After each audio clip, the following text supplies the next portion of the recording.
Hi everyone, you are watching IQ Enlightened. Today I am going to lecture on domestic violence. Domestic violence is a serious violation of a woman's fundamental rights enshrined in the Constitution of India. It is the violation of a woman's human rights mentioned in all national laws and international human rights conventions. It is present in every state and union territory in India. It has serious economic, health, and social consequences on a woman which do not allow her to merge equally with her male members in the society. As long as it prevails, India cannot claim to be fully developing in achieving development, equality, and peace. What about domestic violence in Northeast India? It prevails in all the 7 states of the region. According to the Human Development Report 2008, Meghalaya was the second state in this country to have the highest incidence of domestic violence. This is said indeed for a reason which boasts of states having matrilineal societies, all women's markets and women farmers. Women in the region are more mobile and visible because of egalitarian societies, but discrimination and violence persist in every sphere of their lives. There is a strong patriarchal control.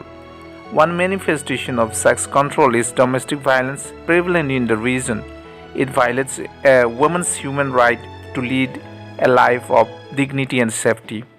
Laws on domestic violence. Having realized this grave concern, which has led to disability and death of women, Government of India passed several acts and legal provisions under the Indian Penal Code, such as Dowry Prohibition Act 1961, Section 498 IPC, Cruelty by Husband and Relatives, and 304B IPC, Death Caused by Dowry. But these were not sufficient. The violence in women's life continues. Violence faced by a woman within a domestic situation is not limited only to those who are married. The concern is beyond husband-wife relationship. For example, sisters face abuse from family members, older women face cruelty for their children, daughters are not safe at homes, and even single women like widows or divorced or separated who live with their partners also face violence. This violence can occur both in parental marital homes. It can be physical, emotional, or sexual, and other forms of violence with serious effects on the women including their children in homes. Domestic Violence Act.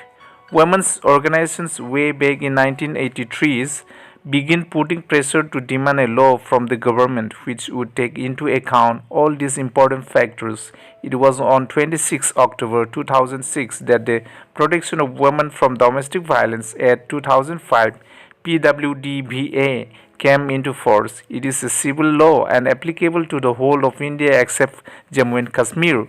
According to PWDVA, domestic violence is any form of abuse causing harm or injury to the physical and or mental health or the threat of it. One example is any harassment or for dowry or throwing a woman out of the house is unlawful. The Act defines different types of domestic violence such as 1. Physical violence, slapping, beating, biting, hitting, kicking, punching, pushing, etc. 2. Verbal and emotional violence, insults, name calling, isolating from family, accusations about character, etc. 3. Sexual violence, forced sexual intercourse, showing pornographic pictures, child sexual abuse, etc. 4. Economic violence, not providing money, rents, food, shelter, medicines, clothes, not allowing to work or to live in the house, etc. Silent features of the PWDV Act are 1. This Act covers all women such as wives, mothers, sisters, daughters, daughters-in-laws, sister-in-laws, partners, widows, single women, victims of fraud, marriage, etc. Children are also covered. It covers relationship between two persons who live or have at any point of time live together in the shared household like own house or rented house. It could be joint family or nuclear family. 2. Domestic violence is committed by men and women, mostly men of a patriarchal beliefs and system. 3. Any person can file a complaint on behalf of the aggrieved woman. 4. The striking features of this act is that it provides for civil relief which are which are protection orders.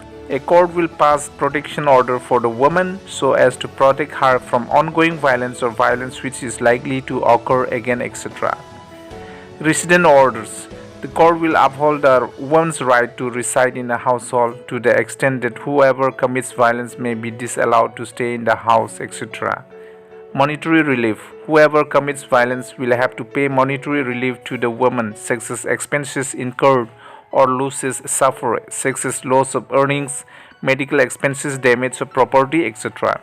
Custody order. Temporary custody of the child will be with woman or her applicants, etc. Compensation order. This act allows mental injury or emotional distress to be compensated.